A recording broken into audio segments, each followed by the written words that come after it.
everybody. I'm Ryan from Fireside Yankees, and in today's episode, we're doing things a little bit differently. We're starting a little bit of a debate series here, and I think honestly, appropriately for this offseason, the first debate we're going to have is regarding Cody Bellinger. Now, Cody Bellinger is a 28-year-old outfielder set to hit the free agent market after a resurgent year, but you wouldn't really call it back to MVP form, right? Like, despite the fact that in terms of production, it was one of his best years, it's the shape and how it happened doesn't feel like the way that you would call a resurgent year. But Aiden feels one way about Bellinger. I feel a different way. Aiden, before we get into everything, how are you doing today, my friend? And after that, tell us about whether the Yankees should or should not sign Cody Bellinger. Well, yeah, Ryan, I'm doing okay today.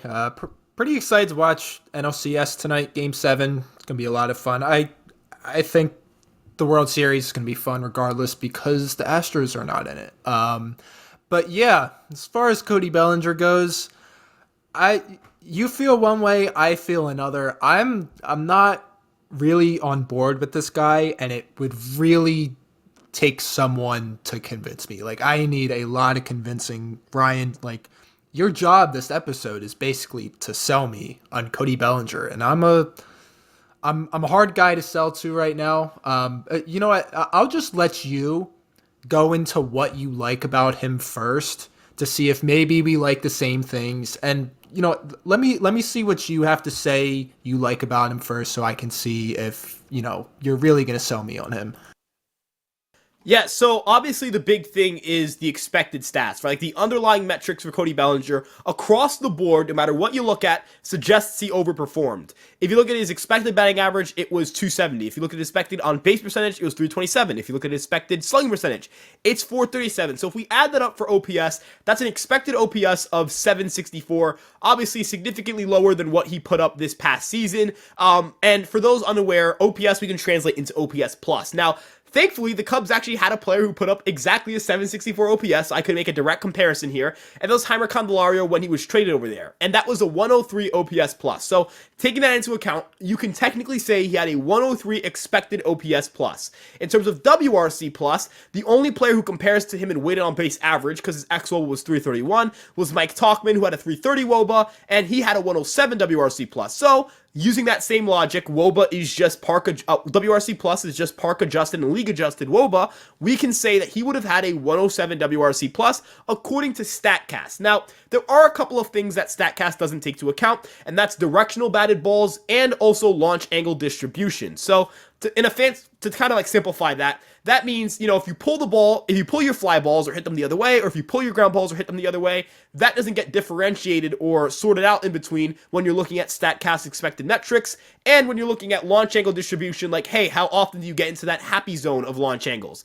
Cody Bellinger does a really good job of that. Sweet spot percentage is a metric that we look at to measure between 8 and 32 degrees. He has a 38.3% sweet spot percentage. That's in the upper percentiles in baseball. It's a pretty good mark, and that's going to allow him to overperform, his batted ball metrics. And he also pulls 30.6% of his fly balls. So that's going to allow him to beat that 27% league average and generate a little bit more power or a little bit more output from his fly balls. So overall, I do think that he's worse than what he put up this year. I do not think he's a 135 WRC plus hitter. I do not think he's an elite hitter. I think he's a solid to pretty good hitter at best. But I think a solid to pretty good hitter from center field, given his defensive value, is something that this team could really use. He's not supposed to be the Robin to Aaron Judge's Batman, right? He's not supposed to be the 1B to Aaron Judge's 1A. And I get it. In a world where the Yankees need to get a lot better offensively, Cody Bellinger does not solve all your problems. But considering how bad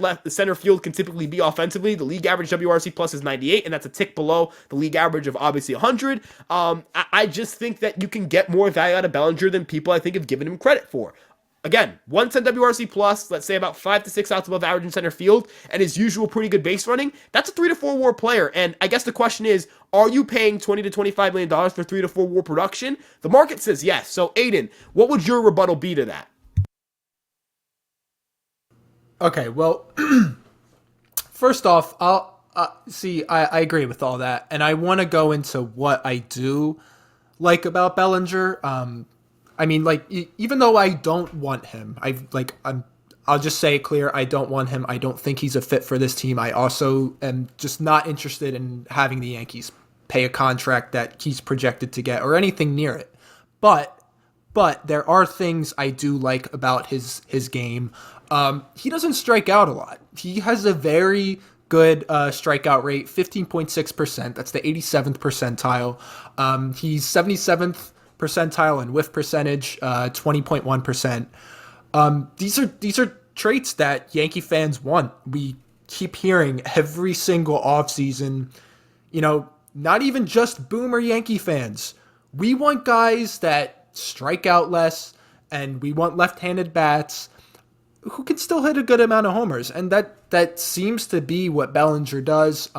His launch angle is back to what it was in his prime years with the Dodgers. It's hovering around like 17. He, like Ryan said, he pulls the ball a good amount, and he especially pulls his fly balls and his home runs. Looking at his spray chart, 22 of his 22 home runs were to center field or right field. He's also a good defender. You said it yourself, Ryan, 5 outs above average. His -3 DRS in the outfield, but had 5 DRS at first base. I do kind of like that he is flexible. He can play some first base, but I really don't know how much that helps the Yankees right now. He's also a pretty fast guy, 75th percentile of sprint speed, but here's what I don't like about him. His average exit velocity is something that is really, really alarming to me. He doesn't really hit the ball that hard. He can hit the ball very hard, but he doesn't do it often enough to my liking.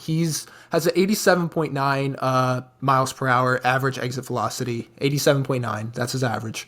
That falls into the 22nd percentile.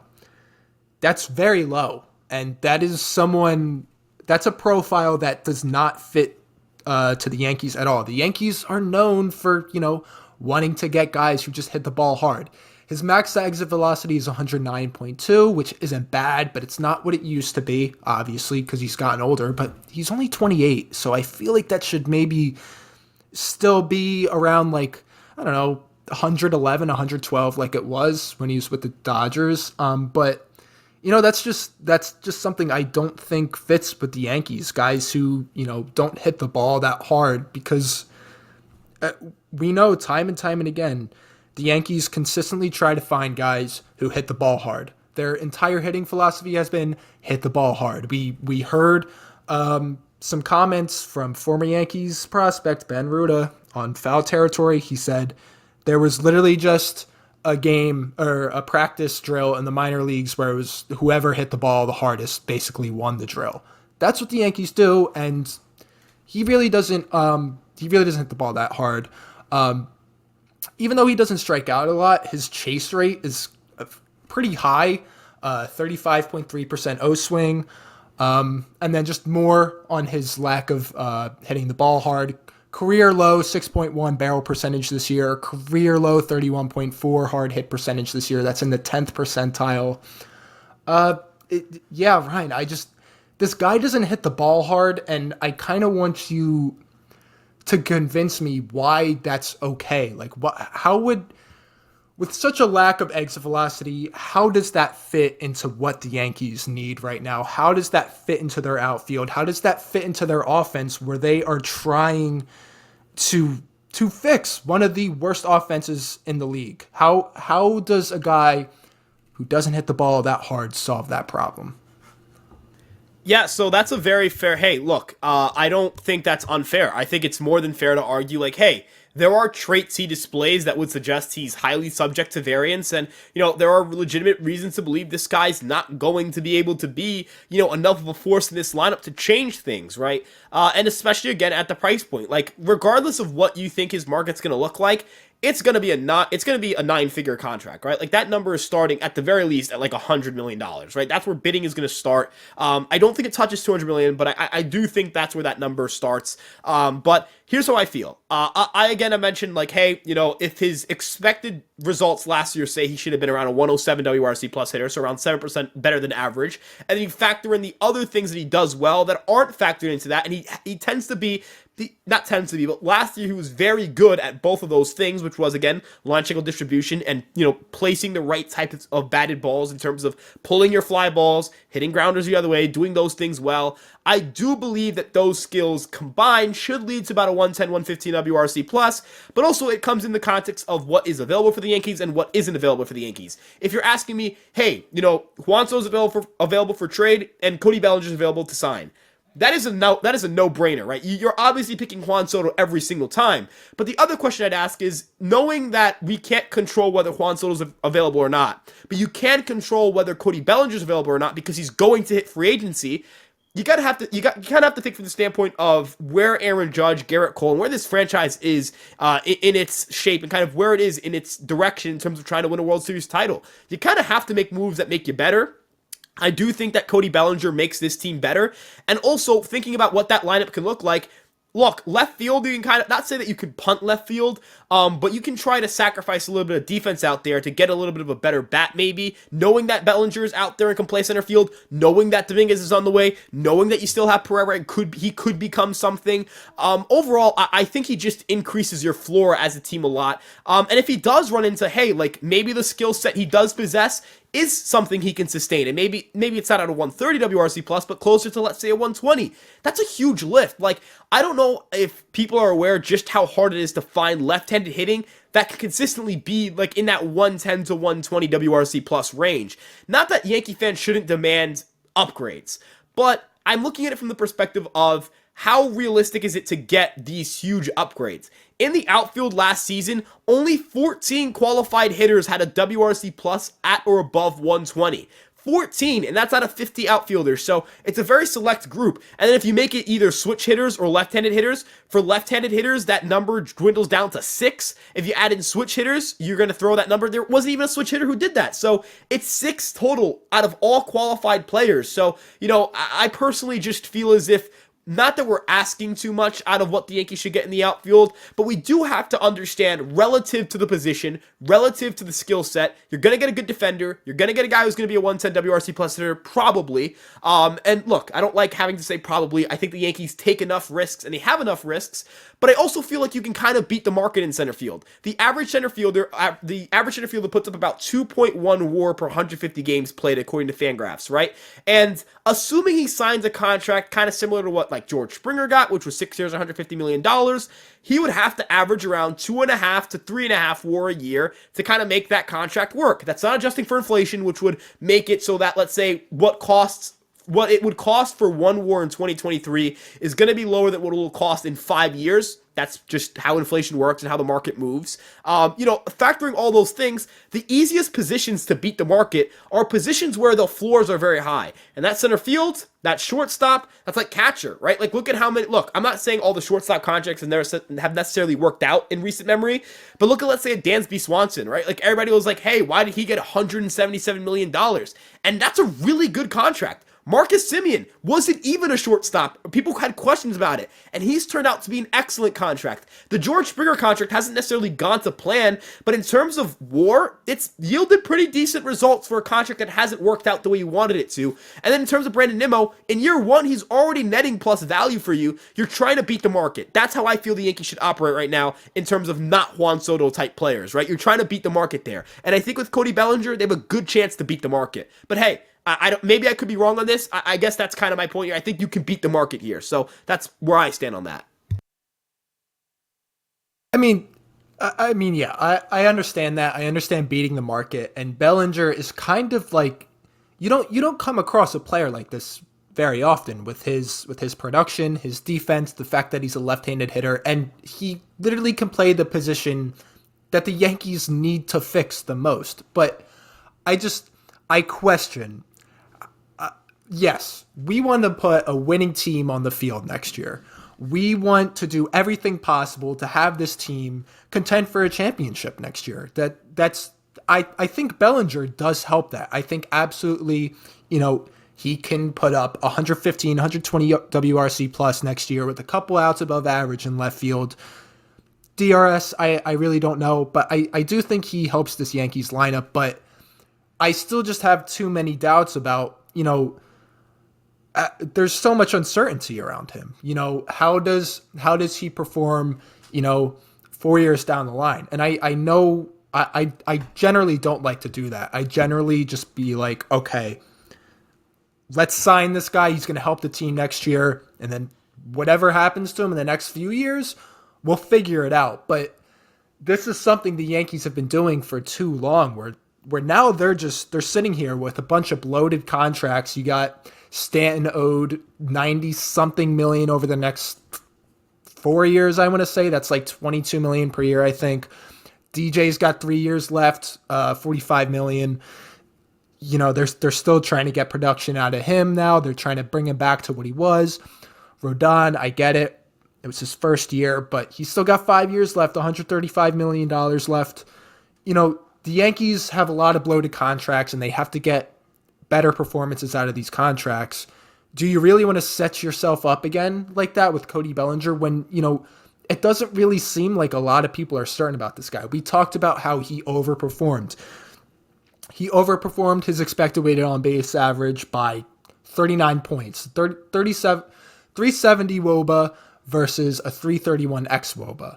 He overperformed his slugging percentage. He had a 437 expected slugging percentage and a 493 slugging percentage overall. That's like almost 60 points above.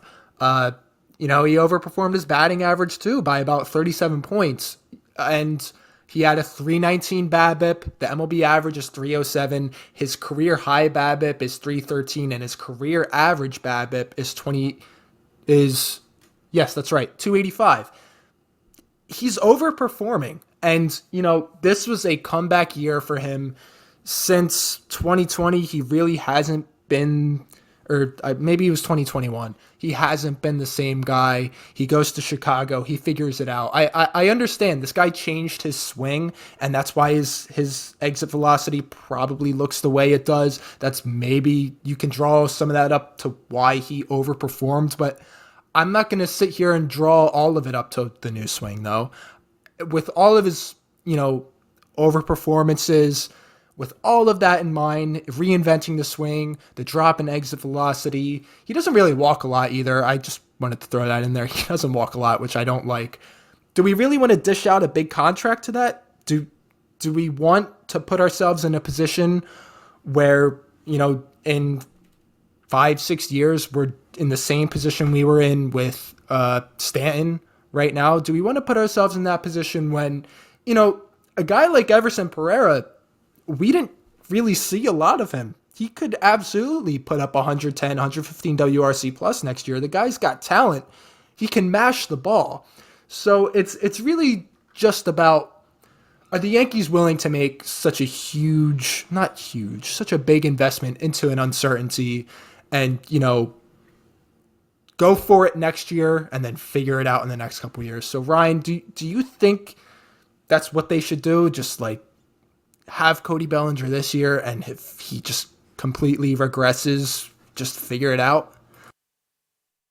Here's what I'll say. And I'm going to keep this point short. There's going to be 2 points in one. I'm going to keep this short. I'm looking at the clock right now. I'm going to give myself about 90 seconds. So going from when it hits 30 and go. All right. So look, Cody Bellinger, in terms of approach, I get it. Like, in terms of chase rate, it's not great. And actually, his in-zone swing rate is relatively average. It doesn't stand out either. But if you look at how his approach breaks down from count to count, there are changes he makes. So, for example, in 2-0 counts, he has a 67.7% zone swing rate, which is higher than the 58.2% league average rate. That makes sense. Batters don't necessarily swing as much when they're up 2-0 because they feel comfortable and they think maybe it can wear out a pitcher. But his bat speed actually jumps up to 71.3 miles an hour, which is actually higher than the major league average. Now let's look at an 0-2 count. Now, the major league average bat speed drops from 2-0 to 0-2, roughly 3.5 miles an hour. Now, Cody Bellinger's bat speed drops nearly 9 miles an hour to 63 average miles an hour on his bat speed.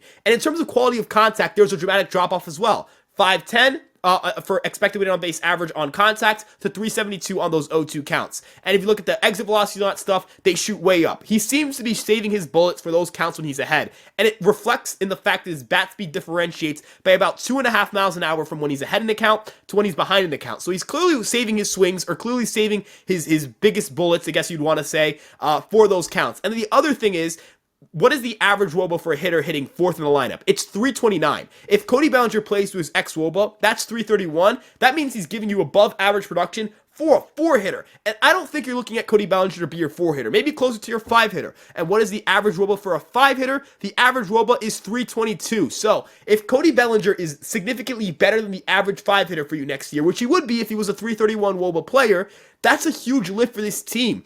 This team kind of just needs guys around Aaron Judge that can perform. We saw that 2022 team, outside of Aaron Judge and, obviously the dominant stretch from Matt Carpenter, who was that everyday full-time guy who gave you 100 plus games and gave you a 120 or 130 WRC plus. It's Rizzo, and that's it, right? Stanton sat at 116, LeMahieu dropped to 115, Glaber dropped to 117. I'm saying drop, but that increased from the year prior for those two guys. So my point is, I'm not saying that the Yankees shouldn't look at Cody Bellinger, and be head over heels for him. But what I am saying is, he's probably going to be better than most hitters you can get in the middle of your lineup and the top of your lineup too. The average WOBA for the guy at the top of your lineup is 334. Again, looking at ex-WOBA, it's right around where Cody Bellinger is. So I just think that you're going to get a hitter in Bellinger who helps your lineup. And considering how good the defense is and how good the speed is, if he's playing center field full time, man, he's going to be a full WAR player. If he's a full WAR player, it's going to be worth the money. That's how I view it. I could be wrong, but yeah, I wanted to give you a little shot here to wrap your points up and see if you feel any differently now. Yeah, I mean, still just not a fan of potentially making such a large investment into Cody Bellinger for the next 6-7 years, however long it is. But yeah, I agree. I don't think the Yankees are head over heels for him. I'm not head over heels for him. I know you like him, Ryan, but I don't think you're exactly head over heels either. I mean, yeah, Cody Bellinger can absolutely put it together next year. He could put it together for the next 5 years. But right now, we don't know if we're going to get that from him. He's not a guy like Juan Soto. I'm sorry to bring him up. I just really want this guy to be a Yankee, and I know you do too, Ryan.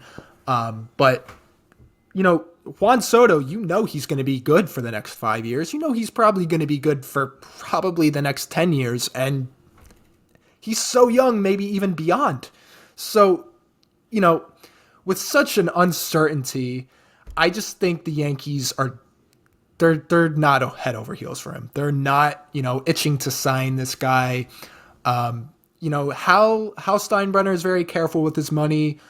Cashman is at times careful with it. I think he also just makes poor decisions, so I'll give him some slack there. But I said it before, the Yankees have made some very bad investments recently. Stanton was a good investment, but now it's not looking so great. You got the DJ contract, you got the Rodon contract, you look at the Josh Donaldson investment. The Yankees need to make better investments, and Cody Bellinger doesn't look like one. He might be, but there is way too much uncertainty attached to him to consider it a good investment right now.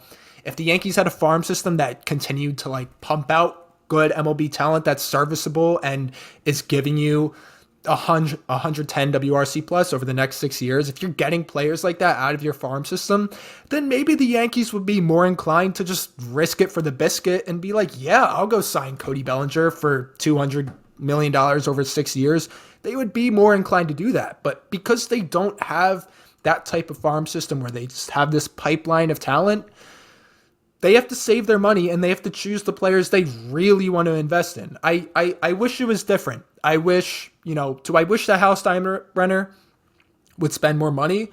Yeah, but he already does, okay? The Yankees are the second highest spender in the league this year. They're consistently in the top 5 spenders in the league every single year. They do spend a lot of money. Their problem has just been asset allocation and how they spend that money. And I don't think Cody Bellinger is the answer to that problem. So that's all I got, Ryan. I'm not a Cody Bellinger guy. Stamp me. Let's figure something else out for left field.